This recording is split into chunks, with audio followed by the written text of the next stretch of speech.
Coucou les petits chats, je suis heureuse de vous retrouver aujourd'hui. Je vais vous parler d'un livre jeunesse, je vous le présente tout de suite. Tout d'abord, je voulais faire une petite parenthèse, vous remercier encore 1000 fois du fond du cœur d'être de plus en plus nombreux à me suivre sur Instagram, puisque là on approche les 2000 abonnés, donc c'est vraiment grandiose, énorme. Donc oui, je suis beaucoup plus active sur Instagram et Facebook puisque c'est plus facile pour moi de vous partager une nouvelle lecture, si j'ai acheté du thé, des nouveaux livres, etc. Enfin voilà, vous partagez d'autres choses sur Instagram. YouTube, c'est un peu plus compliqué d'être active tous les jours parce que ça voudrait dire que j'ai lu un livre par jour ou trouver un nouveau concept à vous parler et c'est un peu improbable. Donc voilà. Si ce n'est pas encore fait, n'oubliez pas comme d'habitude de vous abonner à ma chaîne, de cliquer sur la petite cloche pour avoir les notifications parce que voilà, c'est pas un secret de polichinelle, je vous réserve une petite surprise. Mon petit doigt me dit qu'un livre va être à gagner dans pas longtemps, donc restez connectés, je vous partage tout ça comme d'habitude. Et donc de laisser un petit pouce si vous avez aimé cette vidéo. On rentre directement dans le vif du sujet et je vous présente Les Trépassés. Donc là, c'est Le Dévoreur d'âmes de Anrak Colleen. Alors, je suis heureuse d'avoir fait sa découverte. Alors, elle m'a dit que j'ai été très rapide pour lire le livre, mais franchement, j'ai aucun mérite parce que c'est son écriture qui a été très fluide et qui m'a permis de le lire aussi vite. C'est un livre qui est destiné pour les enfants à peu près de 14 ans et je suis contente de vous le présenter maintenant puisqu'on est en octobre et je trouve que c'est une lecture mais idéale pour le mois d'octobre avec cet effet un peu Halloween, fantôme, etc. Puisque nous allons faire la rencontre de Charles. Donc c'est un jeune fantôme et il a complètement perdu la mémoire sur ce qui s'est passé, comment il est mort, depuis combien de temps il est mort, tout ça. Enfin vraiment, il connaît plus son identité, il connaît rien du tout. Donc ça va être vraiment compliqué pour lui. Et il va faire la rencontre d'un groupe qui s'appelle les Trépassés. Et Fiona en fait est la meneuse de ce groupe. Dans le groupe des Trépassés, il faut savoir que c'est majoritairement des enfants, des ados, où il faut un peu les contrôler. Puisqu'il faut savoir que quand ils sont morts, en fait, ils vont rester dans le monde des vivants, mais vont être bloqués à un endroit. Donc, si ils veulent sortir de la ville ou de leur périmètre, c'est impossible. Ils vont toujours revenir à leur point d'ancrage. Donc ça, vous allez découvrir tout ça dans le livre, c'est vraiment très bien expliqué.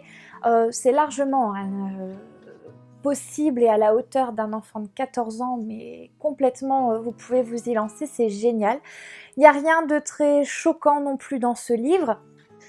Vous allez voir aussi qu'en avançant dans l'histoire, donc avec Fiona qui est la meneuse, on va aussi faire la rencontre de Grégory et de Maggie.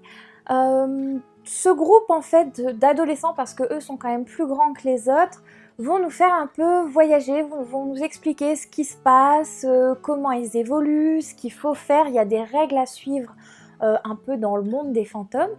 Il faut bien sûr aussi expliquer à Charles tout ce qui se passe, ce qu'il peut faire, comment il doit le faire. Par exemple, on va lui expliquer comment traverser un mur parce que tout ça, il ne sait pas le faire. Tenir un objet, enfin voilà. Énormément de choses, de détails, tout est bien construit dans le livre, donc on ne s'y perd absolument pas. Alors j'avoue que ça m'a fait un grand bien de découvrir ce livre et d'être promenée un petit peu avec des fantômes parce que j'ai pas beaucoup l'habitude, on ne me propose pas souvent ce genre de livre et pourtant j'adore ça. Je suis une grande enfant qui adore tout simplement ce genre de livre et c'est vrai que franchement pour la période d'octobre, en plus nous sur Dunkerque c'est une horreur, il fait nuit très tôt, enfin quasiment toute la journée parce qu'il pleut. Donc on est vraiment dans l'ambiance, genre Halloween, sombre, etc. C'était vraiment génial. Pour le livre, je vous ai pas dit, il fait 16,90 € et je remercie encore l'auteur et la maison d'édition Bod donc, de m'avoir fourni ce livre. Il fait exactement 297 pages. Voilà. Donc, je l'ai lu en même pas une semaine. L'écriture est fluide, hein. Vous voyez, c'est écrit assez grand. Je ne vous cache rien. Et il y a énormément de détails. Alors, quand on voit la couverture comme ça, on voit bien en fait ici le fantôme, une voiture qui rentre en fait dans le monde des vivants. Et vous voyez, il y a une petite fleur ici qu'on retrouve sur la tranche. Donc, il y a énormément le souci du détail aussi sur la couverture. C'est rare que je vous parle des couvertures. mais celle-là elle m'a plu, donc voilà, je tenais absolument à vous en parler. En ce qui concerne donc tout ce monde, vous allez comprendre qu'il y a d'autres personnes, on va dire d'autres clans. Par exemple, il va y avoir le clan des sans-abri, il va y avoir le clan des chevaliers, il va y avoir le clan des noyés. Donc énormément d'informations en fait concernant ce décor. Tout est bien amené doucement, c'est-à-dire qu'on ne nous donne pas d'un coup, d'un bloc toutes les informations, toutes les descriptions, tout est fait avec parcimonie, hein, donc ça c'est très très bien pour les enfants, comme ça ils peuvent avancer, reprendre de temps en temps de nouvelles informations pour avancer dans l'histoire, ça c'est génial, ça permet aussi d'éviter qu'ils se perdent. Et alors vous allez voir, Charles a énormément de secrets, et il va donner un petit peu du fil à retordre parce que voilà, son amnésie c'est quand même quelque chose de très rare, parce que là elle dure très longtemps, il se souvient vraiment de rien et vous allez comprendre pourquoi, c'est impressionnant et franchement on s'attend pas à ça.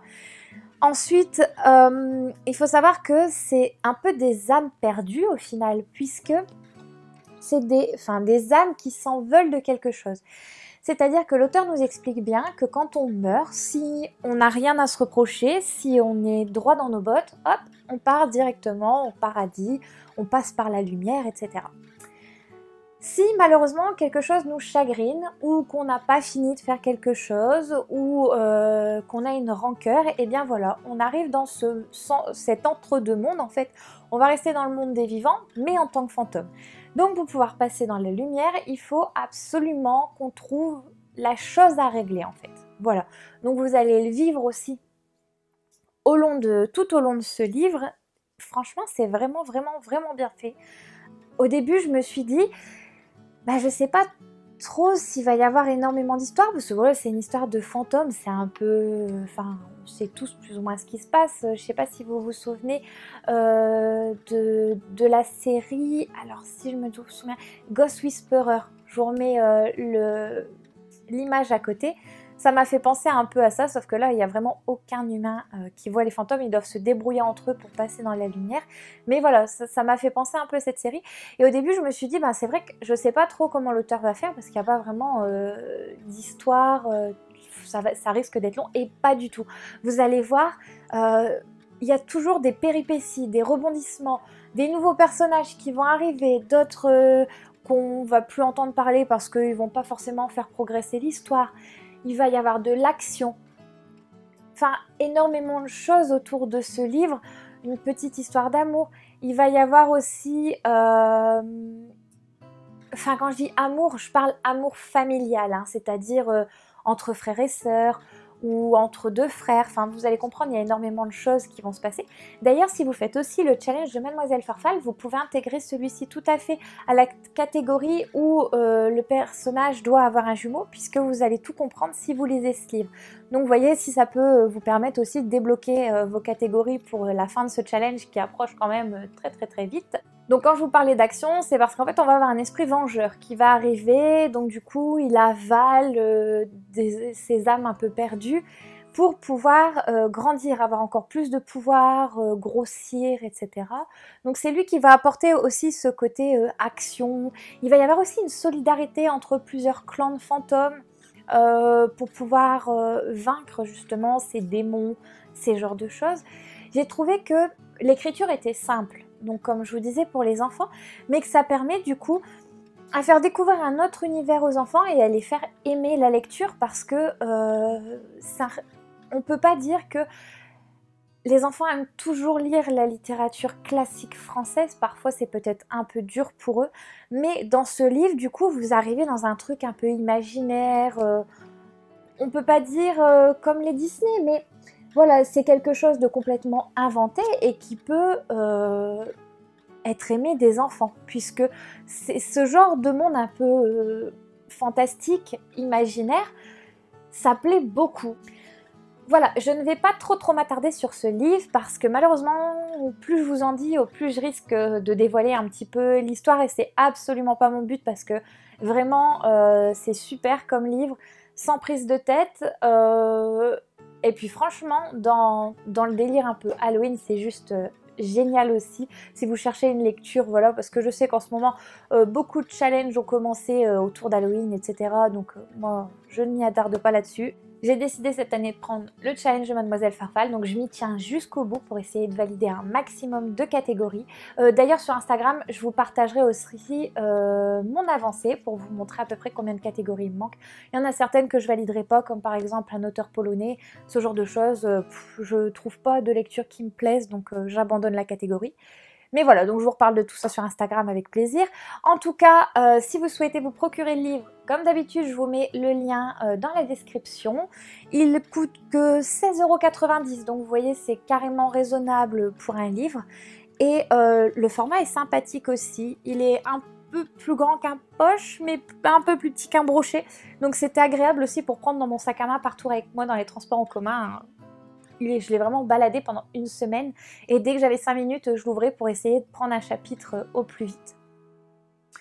Voilà les petits chats, si vous avez des questions sur ce livre, n'hésitez pas à me les poser. Je vous mets aussi l'Instagram de l'auteur et bien sûr je vous remets le lien de mon Instagram et de mon Facebook si vous voulez continuer à suivre un peu mes péripéties, mes aventures et mes lectures. C'est avec grand plaisir que vous pouvez vous abonner à moi aussi sur les réseaux. Voilà les petits chats, en tout cas je refais encore 1000 bisous à la maison d'édition Bod et à l'auteur. Et pour nous les petits chats, je vous dis à la semaine prochaine. Gros bisous!